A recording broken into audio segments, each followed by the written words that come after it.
आदरणीय मित्र, कार्यक्रम पानरमा सोलेर म श्याम टन्डकर उपस्थित भइसकेको छु। आज हामी चर्चा गर्न गइरहेका छौँ बजेट विनियोजन भइसकेपछि शिक्षामा देखिएको बजेटको बारेमा केन्द्रित भएर कुराकानी गर्नको लागि आज हामीसँग हुनुहुन्छ गेनाथ गौतम सर। उहाँ उपसचिव हुनुहुन्छ नेपाल सरकारको। हाल उहाँ भाषा आयोगमा कार्यरत हुनुहुन्छ। यसै गरेर हामीसँग हुनुहुन्छ नेसनल प्याप्सनका राष्ट्रिय अध्यक्ष ऋतुराज सापकोटा सर हुनुहुन्छ। यसै गरेर हामीसँग हुनुहुन्छ अभिषेक घिमिरे, उहाँ शैक्षिक अभियन्ता हुनुहुन्छ। अब हामी कार्यक्रमलाई अगाडि बढाउँ। नयाँ कार्यक्रम पनि विस्तार गरेर जानुपर्ने छ भने नयाँ कार्यक्रम पनि थप भएर जान सकिन्छ। मूलतः यिनी तीनटा कुरासँग जोडिएर हरेक वर्षको आवधिक योजना बन्ने गर्छ र त्यसभित्र अब मुलुकको क्षमता विकासको स्तर जे छ त्यो स्तरले पनि थोरै प्रभाव पार्ने हुन्छ भने अब यो वर्षको कुरा गर्दाखेरि अब कोभिडको सङ्क्रमणको बेला छ गत वर्षबाटै। अब त्यो सन्दर्भलाई पनि हेरेर कार्यक्रमहरू विकास भएर गएको हुन्छ। मलाई लाग्छ अहिलेको यो वर्षको चालु वर्षको समग्र बजेट जो अध्यादेशबाट आएको छ त्यो बजेट र त्यसमा शिक्षा क्षेत्रमा राखिएका प्राथमिकताहरू हेर्दाखेरि गत वर्षको निरन्तरताका साथमा केही नयाँ कार्यक्रमहरू पनि देखिएका छन्। यस आधारमा सकारात्मक नै छ भन्ने मलाई लाग्छ। ऋतु सरले चाहिँ यो वर्षको बजेटलाई कसरी हेर्नु भएको छ? शिक्षामा छुट्याएको बजेटप्रति सरको धारणा के छ? धन्यवाद श्याम सर। यस कार्यक्रममा जोडिनु भएको आदरणीय गेनाथ सर, अभिषेक सर।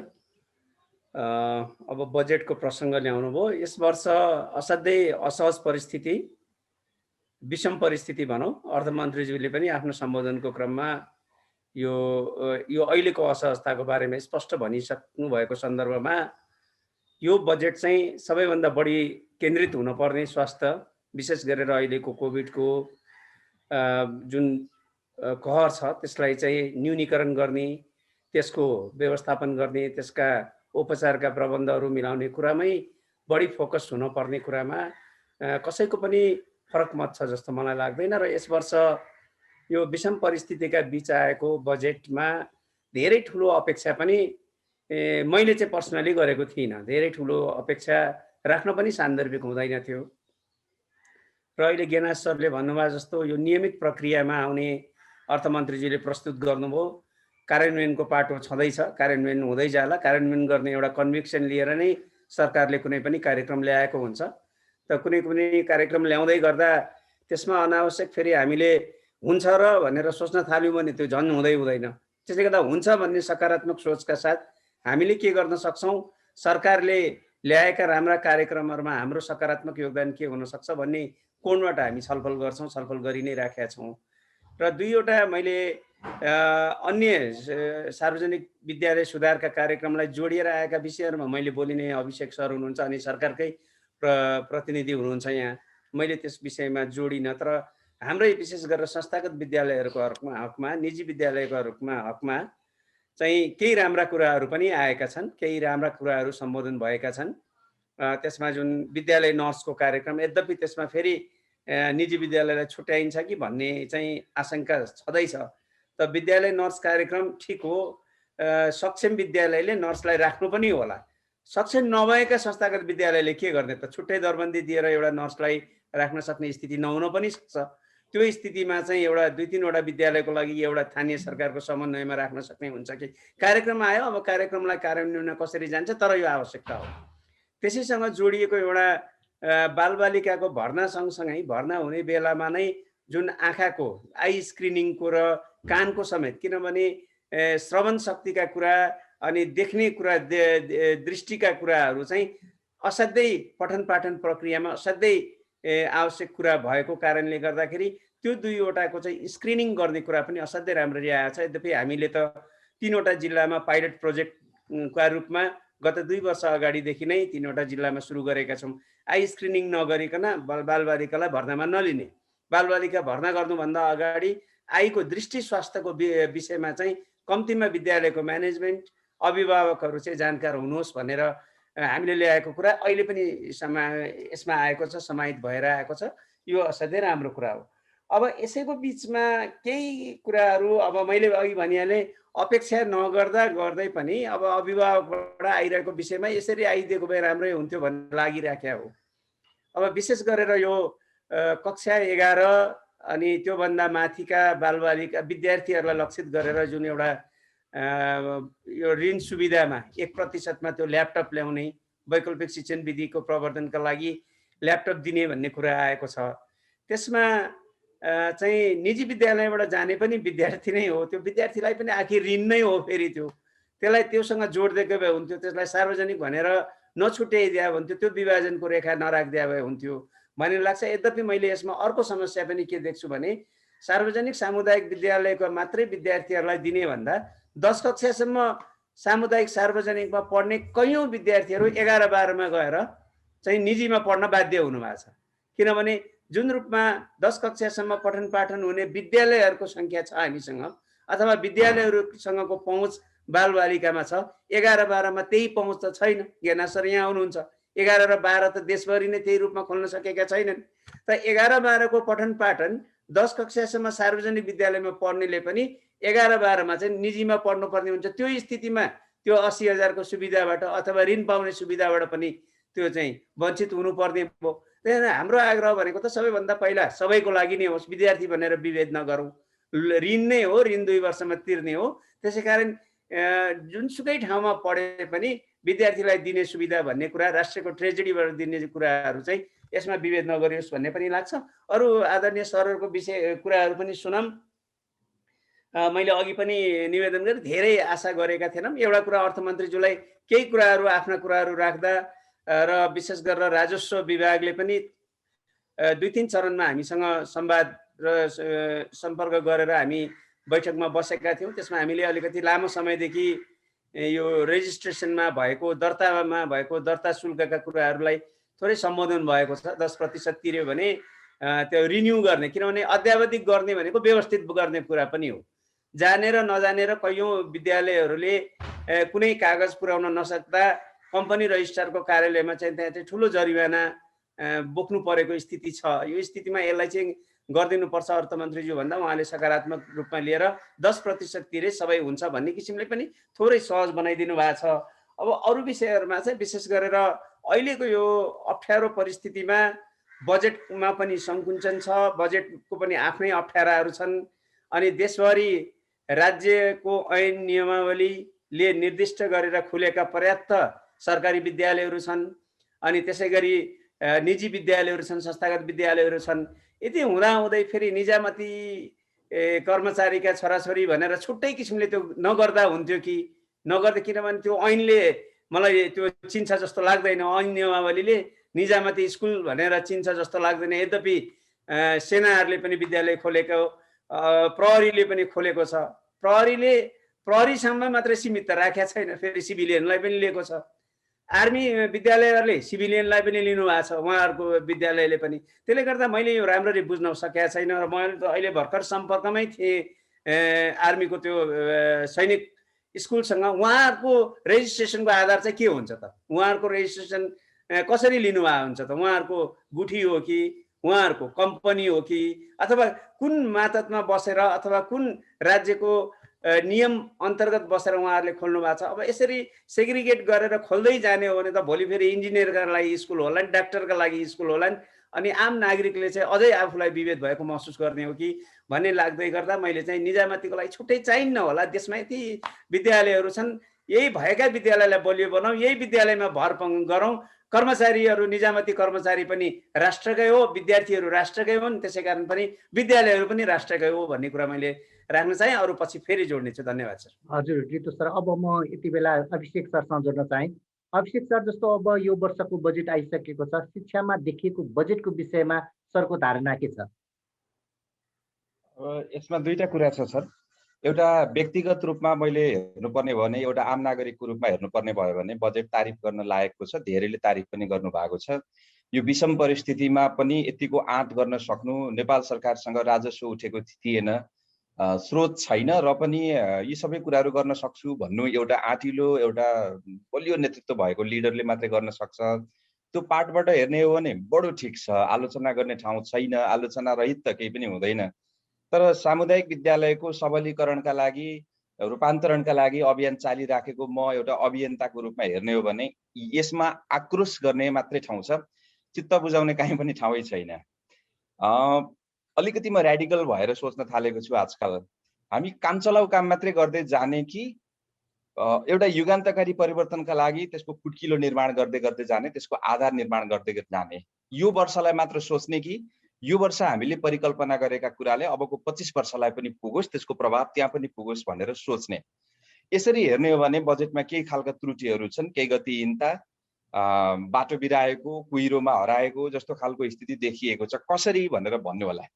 एउटा इसिडी शिक्षकहरूको लामो समयदेखिको आन्दोलन रहेको थियो। उहाँहरूको न्यूनतम स्रोत सुविधाका कुराहरू उहाँले आन्दोलन गरिराख्नु भएको थियो।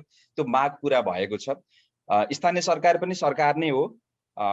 एउटा संघीय सरकारले बनाएको बजेट आफैमा एउटा कानुन हो, त्यो कुनै पनि हालतमा लागू हुनुपर्छ। आदि संघीय सरकारले आदि स्थानीय तहले गरे तापनि न्यूनतम 15,000 पुरा गर्ने भन्ने कुरा गएको छ। त्यो कुरा स्वागत योग्य छ। तर मैले एउटा अभियन्ताको रूपमा पटक पटक भन्दै आएको कुरा के छ भने इसिडीको शिक्षकहरूको यो मात्रै समस्या होइन, एउटा एकीकृत ढङ्गबाट इसिडीको समस्यालाई सल्भ गर्नुपर्छ। जुन ढङ्गबाट हामीले हाम्रा इसिडी सेन्टरहरू चलाइराखेका छौँ, त्यहाँ भइराख्नु भएको जनशक्तिको दक्षताको प्रश्न यो बडो जटिल छ।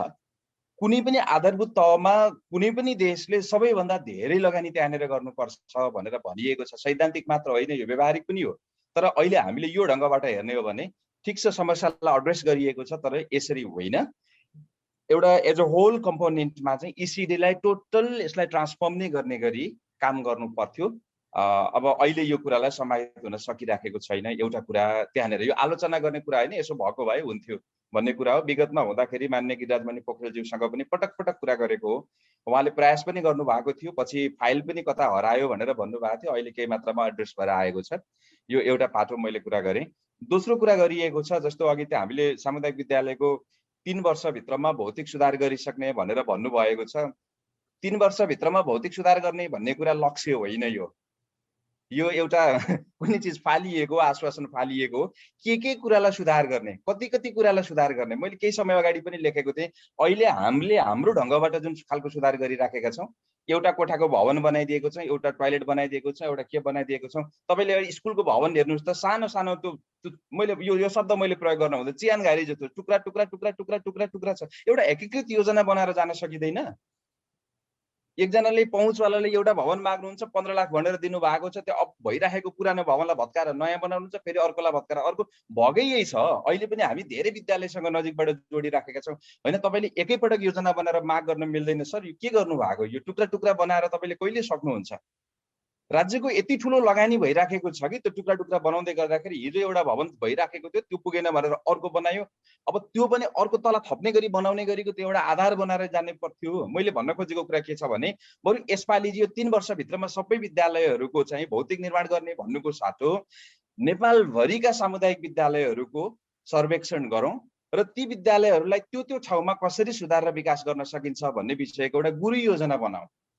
त्यो गुरु योजना बनाइसके पछाडि यो वर्ष के गर्ने, कम्तीमा त्यो गुरु योजना अनुरूप मात्रै लगानी गरौँ। होइन भने यो जथाभावी हामीले जुन ढङ्गले लगानी गरिराखेका छौँ, राज्यको ढुकुटीबाट पैसा गएछ, हेर्दाखेरि सुधार भएको भइ देखिएको छ, तर त्यो अनुत्पादक देखिएको छ। या यसरी जान हुँदैन थियो।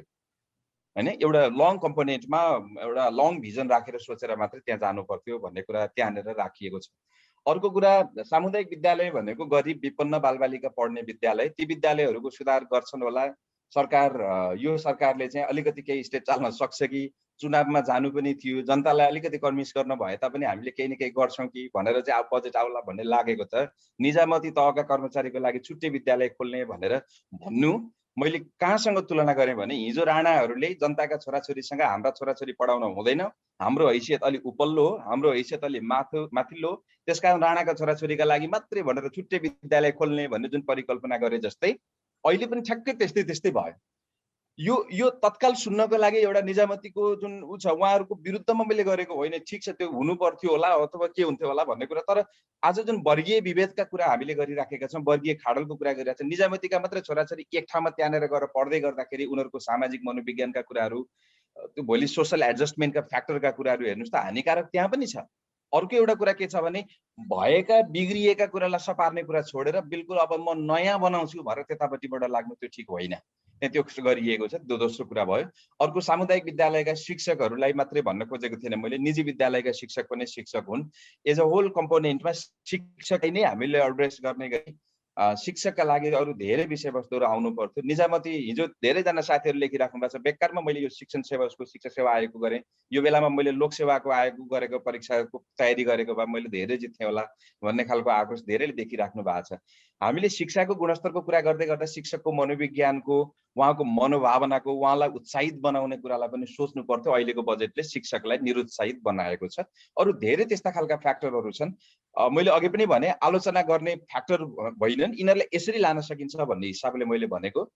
मैले एउटा व्यक्तिको रूपमा बजेट ठिक छ, तर एउटा अभियन्ताको रूपमा बिल्कुल ठिक छैन। हामी आध्यात्मिक हिसाबले गर्ने हो भने त हामी सन्तुष्ट हुन सक्छौँ, तर एउटा भौतिकवादी हिसाबले भौतिकताको यो परिवर्तनको कुरा हामीले जुन गरिराखेका छौँ, अरू देशहरू सँगसँगै त्यो लेभलमा जाने कुरा गरिराखेका छौँ, समानतामूलक समाजको परिकल्पना गरिराखेका छौँ, यी सबै कुराको दृष्टिले हेर्ने हो भने हामी त्यतातर्फ डेडिकेटेड छैनौँ कि भन्ने लागेको छ। त्यो खालको झल्को दिएको छ।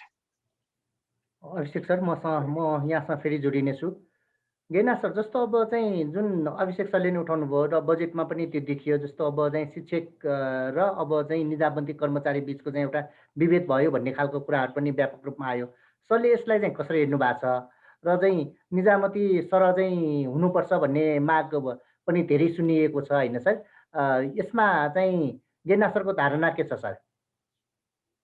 धन्यवाद सर। यो अभिषेक सरले उठाउनु भएको कुराहरू ठिक छन्। म अलिकति त्यही विषय थोरै एड्रेस गर्न चाहन्छु। उहाँले जस्तै इसिडी शिक्षकको एकीकृत ढङ्गबाट समाधान खोज्नुपर्छ भन्नुभयो होइन। अनि अब अरू पनि विषय होलिस्टिक एप्रोचबाट जानुपर्छ भन्ने कुरा छ। यो अब एसएसडिपी अहिले फाइनल स्टेजमा पुगेको छ। अनि अहिले चाहिँ अब शिक्षा मन्त्रालयले इएस के भन्छ एजुकेसन सेक्टर प्लानको तयारी गर्दैछ। अहिले आवधिक रूपमा लामो समयसम्म कसरी गेम चेन्जिङ गरेर जाने भन्ने सन्दर्भमा त्यसमा त्यो प्लानमा आउँछ होइन। त्यसले गर्दा यी धेरै कुरा त्यसमा समेटेर जान सक्ला भन्ने अपेक्षा गरौँ। यो त 1 वर्षको आवधिक योजना आवधिक कार्यक्रम भएकाले गर्दाखेरि 1 वर्षको कार्यक्रममा त विगतमा भएकोमा अलिकति नयाँ कुरा थपेर आउने कुरा नै हो। त्यसमा धेरै कुरा हुन सक्दैन थियो। अझ त्यहाँमाथि अब सन्दर्भ अलिक फरक पनि छ होइन। अनि अर्को चाहिँ 3 वर्षभित्र जुन यो राष्ट्रपति शैक्षिक सुधार कार्यक्रम छ, राष्ट्रपति शैक्षिक सुधार कार्यक्रममा अहिले नयाँ गत वर्षभन्दा फरक भएको मैले के देखेँ भने, गत वर्ष चाहिँ राष्ट्रपति शैक्षिक सुधार कार्यक्रम चाहिँ विद्यालय तहका लागि मात्रै भन्ने थियो। अहिले चाहिँ त्यसलाई क्याम्पस पनि समेटेको छ। भनेपछि अलिकति त्यो यता बजेट पनि बढेको छ र यता कार्यक्षेत्र पनि बढेको छ। त्यसले गर्दाखेरि त्यो बिस्तारै गरेर गएको छ। त्यसले अलिक बढी फोकस गरेको चाहिँ कक्षा कोठा रहेछ, प्रयोगशाला, पुस्तकालय, अनि खानेपानी शौचालय, वैकल्पिक सिकाइ अनुकूल भवन र पूर्वाधार निर्माण गर्ने भने तोकेर विशेष त यो भौतिक निर्माणसँग सम्बन्धित विषय र पूर्वाधारसँग जोडेको कुरालाई नै 3 वर्षभित्र चाहिँ पुरा गर्न सकिन्छ भन्ने चाहिँ यो पुरा गर्छु भन्ने कुरा एउटा अपेक्षा राख्नु पनि पर्छ। सँगसँगै अब यो एकपटक पुरा गरेर सिद्धिहाल्ने पनि भएर कन्टिन्यू भएर जान्छ। फेरि मर्मत समाएर कुरा होला, फेरि नयाँ सन्दर्भमा नयाँ ढङ्गले सोचेर जानु पर्ला, त्यसरी जानुपर्ने हुन्छ होइन। तर अलिकति त्यो लाइनमा पनि गएको देखिन्छ। मैले यति कुरा गरेँ। अब कर्मचारी र शिक्षकको बिच, निजामती कर्मचारी शिक्षकको बिचको सेवा सुविधाको कुरा छ। यो हामी विगतदेखि नै हामी कहाँ यो कम्पेरिटिभ तरिकाले जाने सोच छ। सबै कुरो चाहिँ तुलनात्मक ढङ्गले हेर्दाखेरि सबै कुरो तुलना गरेर उस्तै ठ्याक्कै तलमाथि को कति ठिक, को कति बेठी, को कति सम्मान पायो, कसले कति पाएन, त्यो ढङ्गले हेर्ने भन्दा नि शिक्षकको क्यारियर विकास, क्यारियर पाथको जुन पद्धति छ त्यो पद्धति र निजामती कर्मचारीको क्यारियर पाथको जुन पद्धति छ त्यो पद्धति फरक विषय हो। त्यसलाई फरक ढङ्गले ट्रिट गरेर जानुपर्छ भन्ने लाग्छ। अब हामी निजामती कर्मचारीभित्रै पनि हाम्रा विभिन्न सेवा छन्। प्रशासन सेवा, शिक्षा सेवा यी विविध छन् नि त। स्वास्थ्य सेवा भनौँ, यी अनन्त सेवा छन्। अनेक सेवाभित्र हामी आफै पनि एउटा सेवाले अर्को सेवालाई विभेद गरौँ भन्ने हामी पनि गुनासो गर्छौँ। त्यो भित्र पनि छ। फेरि अब कर्मचारी र शिक्षकको बिच कम्पेयर गर्दा त्यहाँभित्र पनि त्यो देखिएला। मैले यसलाई तुलनात्मक रूपबाट जानुभन्दा पनि शिक्षकको क्यारियर पाथलाई कसरी सिकाइ मैत्री अथवा विद्यार्थी मैत्री बनाएर जान सकिन्छ र क्यापेसिटी बिल्ड गरेर जानुपर्छ भन्ने कुरालाई फरक एप्रोचबाट विकास गरेर जानुपर्छ भन्ने मलाई लाग्छ। अब साथमा अर्को निजामती स्कुलको कुरा छ। वास्तवमा स्कुलहरू यसरी फरक फरक नामबाट स्कुलहरू खोलिरहनु उपयोग होइन भन्ने कुरा सरको कुरासँग म सहमत छु। अभिय सरले पनि भन्नुभएको छ। अब यो सैनिक स्कुल, प्रहरी स्कुलहरू भनेको पनि अब ट्रस्टको रूपमा सञ्चालन भएर गएको जस्तो लाग्छ मलाई। त्यही ढङ्गले गएको छ तिनीहरू। निजामती स्कुल चाहिँ त्योभन्दा अलिक फरक ढङ्गले जान खोजेको देखिन्छ। यो पनि योभन्दा अगाडिको यसपालिको नयाँ कार्यक्रम होइन। यो पहिलेदेखि नै यो सुरु भएको कार्यक्रम अहिले पनि कन्टिन्यू भएर आएको मात्रै हो। हजुर रितु सरले चाहिँ अब जुन अघि सरले राखिसक्नु भएको छ, जस्तो अब निजीको सवालमा पनि यो वर्ष चाहिँ अलिकति आश नगरे पनि केही कुराहरू चाहिँ स्वागत योग्य खालको कुराहरू आयो भन्ने खालको राख्नुभयो। जस्तो अब सरहरूको जुन पहिला पनि अब चाहिँ गत वर्ष पनि बजेटबाट नै अब एउटा चाहिँ लोनको कुराहरू पनि उठान होस् भन्ने कुरा चाहिँ धेरै दौडधुप गर्नुभएको थियो। यो वर्ष चाहिँ यसरी दौडधुप गरेको पनि देखिएन र चाहिँ सरकार प्रति चाहिँ निजीको हेर्ने दृष्टिकोणमा चाहिँ बजेटमा चाहिँ कहाँ भेटिनु भयो अथवा भेटिनु भएन, के भन्नुहुन्छ यसमा? धन्यवाद श्याम सर। यो कस्तो छ भने दौडिने भन्दाखेरि पनि के भने हामीले आशा मारिसक्यौँ कि आशा मारिसकेपछि दौडिनुको अर्थ पनि हुँदैन। किनभने पोहोर सालको विषम परिस्थितिपछि त्यसको सम्बोधनका लागि हामीले पटक पटक रिक्वेस्ट गरेकै हो। अब अहिले पनि तपाईँको हेर्नुहोस्, अहिलेको बजेटमा मैले भने अपेक्षा नगर्दै पनि अब राज्यले ल्याएको तपाईँले फेरि जोड दिनु भएको छ, केही भन्नुपर्छ। तपाईँको मैले अरू कुनै व्यवसायी विशेष अथवा उद्योगी विशेष भनेर भनिराखेको छैन, तर तपाईँको उद्योग व्यवसायीहरूले अहिले चाहिँ उद्योग जस्तै एफएनसिसिआईले स्वागत पनि गरेका छ यसलाई। उहाँहरूले चाहिँ यो पाउने जुन आयकरमा उहाँहरूले जुन फाइदा गरेपछि तिर्नुपर्ने चाहिँ 1%मा सीमित बनाइएको छ 25%बाट।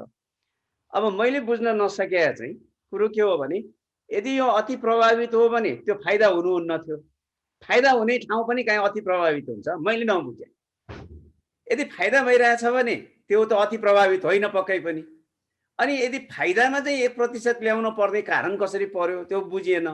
अनि त्यसरी अति प्रभावित र मध्यम प्रभावितको कुरा हेर्दै जाँदा जोड्दै जाँदा सबैभन्दा पहिला बन्द हुने शिक्षण संस्थाहरू, शिक्षालयहरू, सबैभन्दा पछि खुल्ने पनि शिक्षण संस्थाहरू, त्यस्तो बेलामा यो चाहिँ मध्यम स्तरमा हुने अथवा मध्यम प्रभावित हुने, अनि अरू सेक्टरहरू चाहिँ उच्च प्रभावित अथवा चाहिँ अति प्रभावितमा हुने। अब यो त मलाई परिभाषामै यो परिभाषालाई कसरी उहाँहरूले किटान गर्नुभएको छ त्यो मैले चाहिँ बुझ्न सकिरहेको छैन। अनि फेरि अन्य उद्योग धन्दा व्यवसाय अन्य सबै व्यवसायहरूलाई अब अहिले त नोक्सान हुने बेला हो। त्यो नोक्सानलाई चाहिँ क्यारी फरवर्ड गर्दै आफ्नो ब्यालेन्स सिटमा लैजाने अथवा त्यो घाटाको पूर्ति गर्ने समय अवधि 10 वर्ष दिइएको छ। अब यो विद्यालयलाई छैन। विद्यालय कलेजको अहिले वासला तपाईँले 76, 77 र 77, 78 को हेर्नुभयो भने स्याम्पलिङ गर्दै नै हेर्न पर्यो एक्सपर्टहरूले। अर्थका एक्सपर्टहरूले चाहिँ केही विद्यालयहरूको स्याम्पलिङ गरेर हेरेर 76, 77 र 77, 78 को वासलात र त्यसको चाहिँ अकाउन्ट्स हेर्ने हो भने स्पष्ट रूपमा कति चाहिँ आर्थिक क्षति भएको छ भन्ने त स्पष्ट देखिन्छ। आर्थिक क्षति भइसकेपछि अन्य व्यवसायीहरूले त्यसलाई 10 वर्षसम्म पुर्ताल गर्न मिल्ने, विद्यालय शिक्षण संस्थाहरूको हकमा त्यो नमिल्ने, त्यो गर्न नहुने। अब यो किसिमको विभेद मैले भने नि भन्न नपर्दा नचाहँदै पनि भन्नुपर्ने हुन्छ। अब यसका त सीमै छैनन्। बोल्दै जाने हो भने धेरै यस्ता विषयहरू छन् जहाँ चाहिँ छुट्याइएको छ। अब तपाईँको हेर्नुहोस्, अब वैकल्पिक शिक्षण विधिको प्रयोग गर्नलाई सरकारले आह्वान गरिसकेपछि अब अहिले पनि त्यसको सहजीकरणको लागि भनेर ठुलो धनराशि, यद्यपि त्यो गर्न हुँदैन भनिरहेको छैन मैले, 1 अरब 20 करोड भनेको ठुलो रकम हो। त्यो एनटिभीसँग जोडिएर मात्रै श्रव्य दृश्य सामग्रीहरूका लागि भन्ने आशयले एउटा बुदामा मैले कतै देखेको छु। त पोहोर साल त्यसै गरी चलाएको हाम्रो कार्यक्रमको प्रभावकारिता कति रह्यो त्यो अध्ययन भएको छ कि छैन मलाई थाहा छैन। अध्ययनको प्रभावकारिता पछि यो कुरा आएको हो भने ठिक छ, होइन भने टेलिभिजनले पढाइदिया भरमा हाम्रो सिकाइ चाहिँ कहाँसम्म पुग्ने हो अथवा हाम्रो न्यूनतम सिकाइ उपलब्धिका कुराहरूलाई त्यसले सम्बोधन गर्न सक्छ कि सक्दैन भन्ने कुराहरू पनि योसँग जोडिएर आउँछन्। त्यसैले हचुवा ढङ्गमा वैकल्पिक शिक्षण विधिलाई टेलिभिजनबाट प्रसारण गर्ने मात्रै भनिदिएको पनि त्यति ठिक कुरा होइन कि भन्ने लाग्छ मलाई। श्यामजी। अभिषेक सर, जस्तो एउटा बजेटमा चाहिँ युवाहरूलाई चाहिँ 25 लाखसम्म चाहिँ ऋण दिने प्रावधान भन्ने कुराहरू पनि आयो होइन सर? प्रमाणपत्र राखेर चाहिँ अब ब्याचलर तथा ब्याचलर सोभन्दा माथि यसलाई सरले कसरी हेर्नु भएको छ? जस्तो अब चाहिँ जुन यो ऋणको कुरा गर्दा जस्तो पहिला पनि यो कुराहरू आएकै थियो र ब्याङ्कहरूमा जाँदा चाहिँ सबै कुरा गर्न मान्ने, तर चाहिँ यो खालको चाहिँ सुविधा भएको लोनको विषयमा कुरा गर्न जाँदा चाहिँ अहिले चाहिँ त्यो ब्याङ्कहरूले चाहिँ अब अनेक किसिमका दुःखहरू दिने कुराहरू पनि अब छँदैछ। यसलाई चाहिँ अभिषेक सरले चाहिँ कसरी हेर्नु भएको छ? यो कुरा त म आफै पनि यसको भोगी हो। म 68 सालमा काठमाडौँको अनामनगरमा एउटा स्कुल चलाउँथेँ, मोन्टेसरी स्कुल थियो। यङ थिएँ, 22, 23, 24 कति वर्षको थियो त्यति बेला। अब त्यो उमेरमा केही गर्न खोजेको थिएँ, भाडा तिर्न सकिनँ। तर त्यही स्कुलमा चाहिँ युवा स्वरोजगार कोषको चाहिँ हाम्रो त्यहाँ कार्यकारी उपाध्यक्षज्यूले उहाँले आफ्नो बच्चा मेरो त्यही स्कुलमा पढाउनुहुन्थ्यो। मसँग पहुँच नभएको पनि होइन, पहुँच पनि थियो, लौ न सरले मलाई सहयोग गर्नु पर्यो, म पनि युवा हो, म यहाँ गर्न सकिनँ भने त्यसलाई बेचेर म त विदेश पलायन हुने स्थिति आयो भनेर मैले उहाँलाई भन्दाखेरि त्यति बेला उहाँले मलाई थुप्रो सहकारी लगेर देखाइदिनु भएको थियो। हामीले यहाँबाट दिन मिल्दैन, तपाईँ त्यहाँ जानुहोस्, म कुरा गरिदिन्छु भनेर भन्नुभयो। स्वयं उहाँ आफैले भन्नुभयो। उहाँले भनिसके पछाडि म त्यहाँ पुग्दाखेरि उहाँले होइन, त्यो उहाँले भन्नुहुन्छ, तर वास्तविकता यस्तो छ, तपाईँले पैसा लिने हो भने कोल्याट्रल ल्याउनुहोस्, हामी तपाईँलाई जति पनि दिन्छौँ भन्ने कुरा गर्नुभएको थियो। यो व्यवहारिक पक्ष मैले कुरा गरेँ। मसँग एउटा पहुँचमा भएको, मैले अरू ठाउँमा भन्छन् गर्न सक्ने अवस्थामा भएको मान्छेलाई त यो स्थिति छ भने 10तिर चाहिँ सर्टिफिकेट बोकेर रोजगारीका लागि धाइराखेको, निराश, फ्रस्ट्रेटेड भइराखेको, म केही गर्छु भन्ने युवालाई उसको प्लानलाई मात्रै हेरेर ब्याङ्कहरूले चाहिँ लगानी गर्न सक्ने अहिलेको अभ्यास नेपालमा छैन। राज्यको तर्फबाट त्यो गर्न खोज्नु एउटा प्रशंसा योग्य कार्य हो, तर त्यसलाई चाहिँ म्यानेज गर्ने जुन एउटा मेकानिजमको कुरा छ, त्यसलाई चाहिँ भनौँ न आफूले बोलिसके पछाडि, प्लान बनाइसके पछाडि तपाईँ एउटा फङ्सनल एक्टिभिटीमा देखिने गरी बनाउने जुन कार्यविधिका कुराहरू नेपाल सरकारले आफ्नो साइडबाट गर्नुपर्ने सहजीकरणका कुराहरू, यी सबै चिजहरू गर्नुपर्छ। पहिला पनि सेयर भएको थियो, अघि हाम्रो प्रदेश 1 को त्यहाँको पूर्व अर्थमन्त्रीले एउटा सेयर गरिराख्नु भएको रहेछ। त्यो विगतका सालबाट पनि आइराखेको एउटा अभ्यास हो, तर जम्मा जम्मी 137 जनाले मात्र त्यो लोन चाहिँ प्राप्त गरेका रहेछन्। बाँकी धेरैजना अप्लाई गर्दा गर्दै फ्रस्ट्रेटेड भएर प्रयास गर्न छोडेको स्थिति देखिएको छ। मैले फेरि पनि भने एक शब्दमा, नेपाल सरकारको प्रयास राम्रो हो, तर यसमा पूर्व तयारी, यसमा प्रतिबद्धता र साँच्चीकै काम गर्ने हो भने सरल र सहज ढङ्गबाट युवाहरूले सर्टिफिकेट होइन, सर्टिफिकेट पनि आवश्यक छैन, योजना, प्लान। हाम्रो एउटा महावीर पुनले के भनिराख्नु भएको हुन्छ भने, पटक पटक उहाँले के भन्नुहुन्छ, उहाँसँग पनि थुप्रो फन्डिङ छ, साथीहरू तपाईसँग कुनै एउटा योजना छ, कुनै एउटा भिजन छ भने राष्ट्रिय आविष्कार केन्द्रमा आउनुहोस्, तपाईँलाई कति पैसा चाहिन्छ त्यो पैसा म लगानी गरिदिन्छु, तपाईँले काम गर्नुहोस्, तर तपाईँसँग एउटै मात्र त्यो योजनामा के हुनुपर्छ भने तपाईँले गर्न खोजेको कुराले पैसा कमाउनु पर्छ। त्यति कुराको ग्यारेन्टी हो भने तपाईँले पढ्नुहोस् या नपढ्नुहोस्, तपाईँले एक पानामा लेखेर ल्याउनुहोस् पुग्छ भनेर जुन महावीर पुनले भनिराख्नु भएको छ, नेपाल सरकारले त्यही भनिदिनु पर्यो। सर्टिफिकेट पनि ठुलो कुरा होइन, मान्छेको इच्छा शक्ति, उसको भिजन के, उसले के काम गर्न खोजिराखेको छ, त्यो कामबाट कतिजनाले रोजगारी प्राप्त गर्दैछन्, त्यहाँबाट इकोनोमिक एक्टिभिटी कसरी जेनेरेट हुन्छ, उसले कसरी कमाउँछ र तिर्छ, हो त्यो कुराको एस्योरेन्सलाई हेरेर, आइडियालाई हेरेर स्टार्टअपको जुन कल्चर छ हो त्यसलाई पनि प्रमोट गरिदिनु पर्थ्यो। अहिले प्रधानमन्त्री रोजगार कार्यक्रम भनेर 9-10 अर्ब कति ट्याक्कै मलाई थाहा भएन, त्यो पैसा चाहिँ 100 दिनको रोजगारीको कुरा गर्नु भएको छ। त्यो पैसा पनि ल्याएर किन न कुनै सोच भएका युवालाई दिने हो भने बाँकी रोजगारी त ती सोच भएका युवाले आफै क्रिएट गर्छन् नि। बेरोजगार मान्छेलाई खोज्दै ल 100 दिन काम गर भनेर अनावश्यक काम गराएर पैसा दिनुभन्दा नेपाल सरकारले अझ बढी चाहिँ त्यो पैसा त्यहाँनिर लगाएर, त्यो बास्केटमा लगाएर, अनि त्यस्ता खालका एन्टरप्रेन्योरसिपको सोच भएका, उद्यमशीलताको सोच भएका युवाहरूलाई चाहिँ सपोर्ट गर्नुपर्छ कि भन्ने मलाई लाग्छ। गेनास, र अब हामीसँग थोरै समय मात्र बाँकी छ, अन्तिममा जाँदा जाँदा के भन्न चाहनुहुन्छ? धन्यवाद छ। एकदम अभिषेकजीले भन्नुभएको ठिक छ। वास्तवमा 25 लाखसम्म ऋण दिने कुरा छ। यो सर्टिफिकेट प्रयोग नगर्दाखेरि पनि सबैलाई पढेका र नपढेलाई बराबर ट्रिट गर्यो भन्ने किसिमको होला भन्ने भएर सायद सर्टिफिकेटको कुरा गरेर, तर त्यसभित्र योजना बेगर त पक्कै पनि हुँदैन। यसो कार्यविधि बन्ला, कार्यविधि बन्दाखेरि मेरो पनि अपेक्षा भने त्यो सहज खालको हुनुपर्छ र काम गर्न चाहने र निश्चित क्राइटेरिया पुगेको युवाहरूले त्यसलाई सहज ढङ्गले उपयोग गर्न पाउने वातावरण बन्नुपर्छ भन्ने कुरामा त एकदम सहमत हो। त्यो गर्नै पनि पर्छ। अन्त भूकम्पको अनुदान समेत हामीले भने बेलामा अभिभावकले भनौँ न गाउँमा चाहिँ पुग्न नसकेको भनेको मतलब लिन नसकेको, क्राइटेरिया पुरा नगरेर लिन नसकेको अवस्था छ भने यो पनि त्यस्तो हुनसक्छ। त्यसले गर्दा क्राइटेरियाभित्र सहजता बनाउने र लिने मान्छेले पनि पैसा लिने मात्रै भन्ने भन्दा पनि त्यसलाई त्यसबाट उपलब्धि हुने किसिमले जान सक्नुपर्छ भन्ने हो। अब समग्रमा भन्दाखेरि त अब यो यसपालिको बजेट वक्तव्यमा 23वटा बुँदा छन् शिक्षासँग सम्बन्धित, त्यसबाट विज्ञानसँग सम्बन्धित 4वटा बुँदा छन् होइन, 23, 4, 27 भने 27वटा बुँदा शिक्षासँग सम्बन्धित छन्। के कार्यक्रमहरू नयाँ छन्, जस्तै बाल प्रज्ञा प्रतिष्ठानको कुरा एउटा आएको छ। त्यो बाल प्रज्ञा प्रतिष्ठान अलिकति नयाँ खालको कुरा जस्तो लाग्छ होइन। कोभिडबाट चाहिँ सङ्क्रमित भएको परिवारका बालबालिकाले समेत छात्रवृत्ति पाउने भनेर त्यो कुरालाई पनि एड्रेस गरेको छ। अरू कुराहरू पनि छन्। अब राहत अनुदानका कुरा पनि केही भएको छ। अब अघि ऋतु सरले भन्नुभयो जस्तो अब सामुदायिक र संस्थागत विद्यालयको विद्यार्थीलाई समान ढङ्गले ट्रिट गरिदिनुपर्छ भन्ने कुरा हो। अपेक्षा स्वाभाविक हो। सरकारले अब सायद नसकेर त्यो नगरेको पनि होला एकातिर पनि। अर्कातिर अब निःशुल्क शिक्षा भएको बेलामा पनि शुल्क तिरेर अभिभावक जान चाहन्छ भने उसले केही न केही आफ्नो ढङ्गले पनि काम गर्न सक्छ भन्ने सरकारको सोच पनि होला होइन। त्यही भएर पनि त्यो नगरेको होला। तर जे भए पनि अहिलेको चाहिँ बजेटबाट केही कुराहरूमा अलिकति हामीले आशा गर्ने ठाउँहरू छन् त्यसलाई अब हामीले कार्यान्वयन गर्ने दिनहरूमा कार्यान्वयन गरेर जानुपर्छ र वास्तवमा हामी कहाँ के छ भने कार्यक्रम भइसकेपछि त्यसलाई सहज ढङ्गले कार्यान्वयन गरेर जान त्यसको जे चुरो कुरो हो चुरो कुरोलाई लिएर कार्यान्वयन गर्न हामी लाग्नुपर्ने मान्छेहरू नै त्यसलाई त्यो ढङ्गले लैजान नसक्दा समस्या पर्ने हो। हामी सबै इमान्दार प्रयत्न गरेर अगाडि बढ्न सक्यो भने यसले केही न केही सहयोग गरेर जान्छ, सुधार गर्न सकिन्छ भन्ने लाग्छ भन्न चाहन्छु।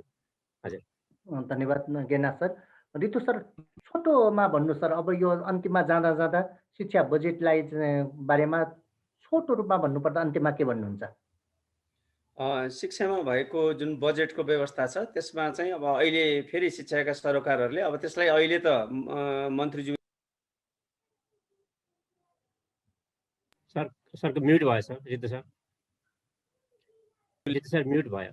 हजुर विस्तृत रूपमा आउँछ होला। अर्थमन्त्रीज्यूले सम्बोधनका क्रममा बोल्नु भएको जुन कार्यक्रमहरू छ त्यसको विस्तृत रूपमा आइसकेपछि शिक्षाका स्टेक होल्डरहरू सबै बसेर त्यसको जे जति छ जे जति आयो त्यसमा सन्तुष्ट पनि हुन पर्यो र त्यसको कार्यान्वयनको सफलता चाहिँ हामीसँगको सहकार्य, हामी सबै स्टेक होल्डर्सहरूसँगको सहकार्यमा भर पर्ने भएका कारणले गर्दाखेरि अब यसलाई शिक्षामा विनियोजित बजेट अनि शिक्षामा आएका राम्रा कार्यक्रमहरूमा चाहिँ एकपल्ट फेरि छलफल हामी गरौँ, सबै स्टेक होल्डरहरू गरौँ। यस्तै तपाईँहरूले जस्तै अन्य साथीहरूले पनि प्लेटफर्म बनाइदिनु भयो भने हामी फेरि छलफल गरेर सरकारलाई पनि केही कुराहरू हामी भन्न सक्छौँ, सुझाव दिन सक्छौँ। अझै पनि बजेट त आयो तर त्यस सम्बन्धी अझै यसको कार्यको प्रारूपहरू आउन बाँकी नै छ। कार्यक्रमको प्रारूपहरू आइसकेपछि अझ सहज होला भन्ने मैले यहाँसँग राखेँ। अभिषेक सर, जाँदा जाँदा अन्तिममा के भन्न चाहनुहुन्छ? सर, अन्तिममा चाहिँ नेपाल सरकारले अबको यो वैकल्पिक शिक्षणको सवालमा गरिराखेका प्रयासहरू अझै स्पेसिफिक हुनु पर्यो, व्यापक सल्लाह गर्नु पर्यो, छलफल गर्नु पर्यो। अबको 2 वर्ष 3 वर्ष 4 वर्षमा यस्तै खालका भेरिएन्टहरू आइरहेर विद्यालयको स्थिति यस्तै बनिराख्ने हो भने भयभरका निजी विद्यालयहरूलाई ठुलो समस्या पर्नेवाला छ। सामुदायिक विद्यालयका विद्यार्थीहरूलाई पनि ठुलो समस्या पर्नेवाला छ। ती विद्यार्थीलाई सिकाइसँग पहुँच हुने गरिका कस्ता खालका मेकानिजममा काम गर्न सकिन्छ त्यसमा काम गर्नु पर्यो। मलाई के लागेको थियो भने यो विगतको कोभिड आउँदै गर्दाखेरि नेपाल सरकारले चाहिँ ठुलो बजेट लगाएर सबै विद्यालयमा एकैपटक इन्टरनेट पुर्याइदिनु पर्नेमा 2 वर्ष भनेको छ। मेरो हातमा हुन्थ्यो भने 3 महिनामा हुने काम हो, गर्नु पर्यो। यसरी हुँदैन। अहिलेको मेजर आवश्यकता के हो? अहिलेको फर्स्ट प्रायोरिटी के हो? अबको 2 वर्षमा इन्टरनेट पुर्याएर गर्नु के हुन्छ? चाहिएको त आजलाई छ, अहिले भर्खरलाई चाहिएको छ। त्यसकारण यस्ता कुराहरूमा पनि हामीले त्यति सेन्सिटिभ देखिएका छैनौँ। यो वैकल्पिक शिक्षणका कुरा शिक्षण त गर्ने तर फेरि त्यसलाई मूल्याङ्कनमा कसरी जोड्ने धेरैजना शिक्षकहरू यो विषयमा अन्यलमा हुनुहुन्छ। यस्ता खालका कुराहरूलाई क्लियर गरिदिइहाल्नुपर्छ। यस्ता खालका कुराले बच्चाहरूको मनोविज्ञानमा ठुलो समस्या पारिराखेको छ। यो कुराहरूमा चाहिँ नेपाल सरकारको ध्यान जाओस् भन्ने म आग्रह गर्न चाहन्छु। धन्यवाद सर, अभिषेक सर लगायत आज हामीसँग हुनुहुन्थ्यो गेनाथ गौतम सर। उहाँ उपसचिव हुनुहुन्छ नेपाल सरकारको। हाल उहाँ चाहिँ भाषा आयोगमा कार्यरत हुनुहुन्छ। यसै गरेर राष्ट्रिय अध्यक्ष हुनुहुन्छ एनपेप्सनको राष्ट्रिय अध्यक्ष ऋतुराज सापकोटा सर, शैक्षिक अभियन्ता अभिषेक घिमिरे सर। यहाँहरू तीनैजनालाई विशेष धन्यवाद दिन चाहन्छु र कार्यक्रम पानरमा सो के कस्तो रूपमा हेर्न चाहनुहुन्छ त्यसको लागि सल्लाह सुझावको अपेक्षा गर्दै कार्यक्रमबाट म श्याम टन्डुका बिदा चाहन्छु। नमस्कार।